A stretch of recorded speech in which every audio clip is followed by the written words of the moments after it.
سلام، وقتتون بخیر. با معرفی و آموزش نصب دربازکن اثر انگشتی و کارتی در خدمتتون هستیم.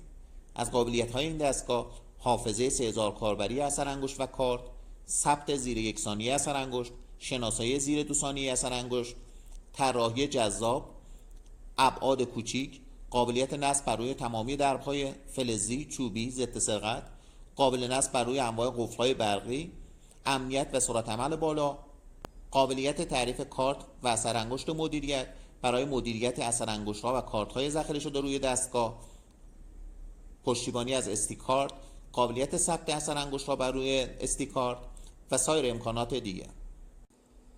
و اما تجهیزاتی که همراه پکمون هستش: پیچ و رول پلاک ها، بسته دیواری پنل، رسیور تغذیه 220 ولت، بسته دیواری رسیور تغذیه، پیچ های بسته پنل روی بسته دیواری،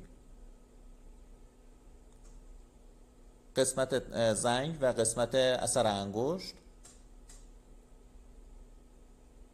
کارت های مدیریت، سوکت های رابطه بین پنل و رسیور تغذیه و روش نصب و راه اندازی، ورودی 220 ولت، خروجیامون GND مثبت 12، کام، NO و دور هستش که به ترتیب سوکت پشت پنل رو در محل خودش نصب میکنیم و هر مقدار که سیم نیاز هست اضاف میشه و به ترتیب در محل خودشون، یعنی GND به GND مثبت 12 و کام و NO در محل خودشون نصب میشن. سنسور و دزگیر که روی بسته دیواری قرار میگیره، شاسته 8 و 1، قسمت استی کارتمون که میتونیم همه اثر انگشت‌ها رو روش ذخیره بکنیم و قسمت ریسیت دستگاه، همه کاربرای اثر انگشت و کارتی که ذخیره شده رو میتونیم ریسیتش بکنیم. پشت پنلمون سوکت اول مثبت 12، GND، NO، کام و NC. سوکت دوممون پوش، بل، D1 و D0 هستش. ورودی دستگاهمون رو وصل میکنیم به برق شهری.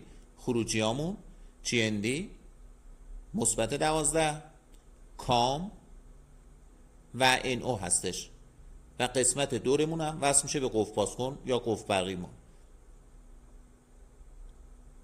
پشت پنلمون هم سوکت اول رو که سر جاش زدیم به ترتیب GND و اینا همش رو سر جاش وصل میکنیم. قسمت NC مون آزاد میمونه.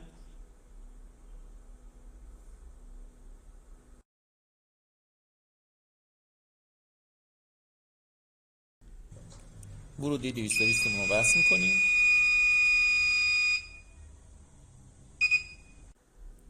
کارت اضافه کردن جلوی پنل میگیریم.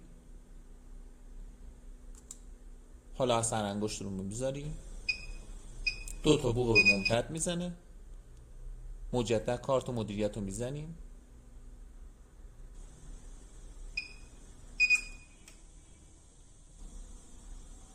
صدای دستگاه میشنویم. دستگاه اون عمل میکنه. حذف کارت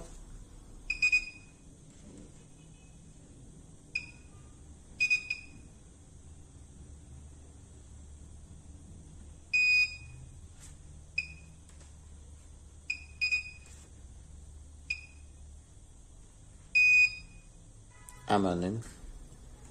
حالا میخوایم کارت رو تعریف بکنیم.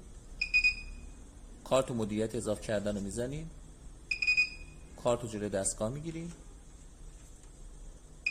مجدد کارت و مدیریت اضافه کردن رو میزنیم، تست میکنیم، دستگاه عمل میکنه.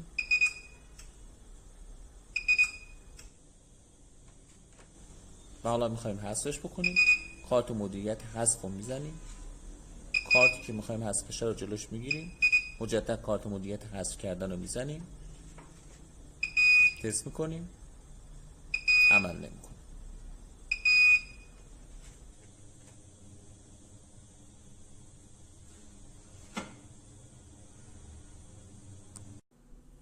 حالا میخوایم کارت ها و اثر انگشت هایی که برای دستگاه تعریف کردیم و ریسیتش بکنیم از این قسمت.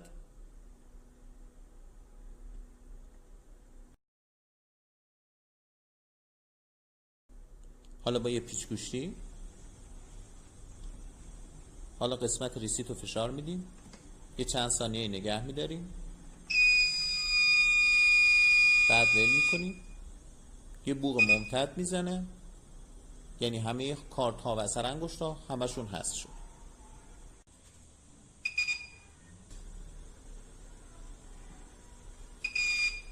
کارت رو اول تست میکنیم، هر دو تاشون هم برای دستگاه تعریف شدن و اما برای حذف کارت های مدیریت پشت دستگاهمون 8 3 تا 1 و بعد از بوق ممتد مجدد 8 رو میزنیم. همه کارت های مدیریتی که براش تعریف شده بودن حذف میشن. والا تست میکنیم، عمل نمیکنه.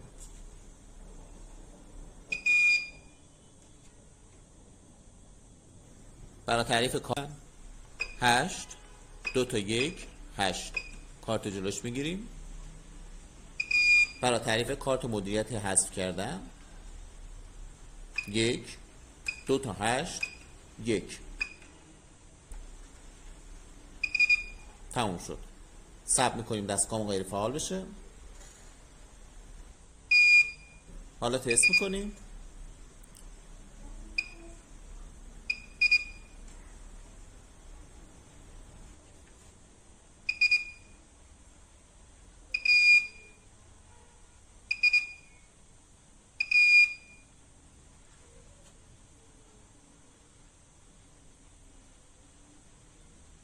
حالا اثر انگشت مدیریت برای اضافه کردن کارت یا اثر انگشت های دیگه 8 2 تا 1 8 انگشتمون رو میذاریم، انگشت مدیریت تموم شد. ثبت میکنیم. حالا اثر انگشت مدیریت برای حذف کردن کارت ها رو میخوایم ذخیره بکنیم.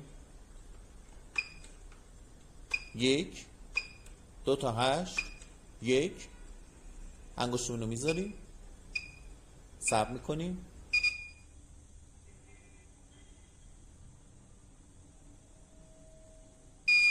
تمام شد. حالا تست میکنیم.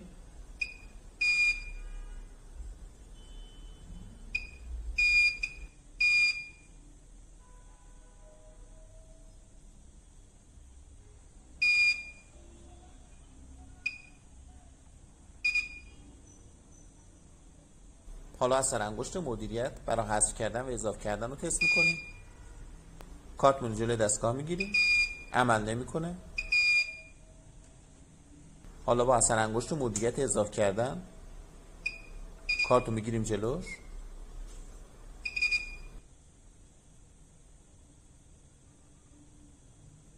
تست میکنیم، عمل میکنه. حالا اثر انگشت مدیریت برای حذف کردن رو میزنیم، کارت رو جلوش میگیریم، مجدد اثر انگشت رو میزنیم، حذف شد. تست میکنیم. و اینم خدمتتون عرض کنم تو کل مراحل آموزشمون حالا برای اضافه کردن و یا حذف کردن کارت و یا اثر انگشت کاربران به این صورت عمل میکنیم. کارت مدیریت یا حالا اثر انگشت مدیریت اضافه کردن رو میزنیم. حالا کارت یا اثر انگشت رو به ترتیب میزنیم. آخرین کارت یا اثر انگشتمون که تموم شد مجدد کارت مدیریت رو میزنیم یا حالا اثر انگشت مدیریت رو میزنیم و دستگاه آماده به کار. و برای حذفم به همین صورت کارت مدیریت یا اثر انگشت حذف کردن رو میزنیم، کارت یا اثر انگشتی که میخوایم حذفش بکنیم رو میزنیم. بعد اینکه تموم شد کارت یا اثر انگشت مدیریت حذف کردن رو میزنیم. روز خوبی داشته باشید.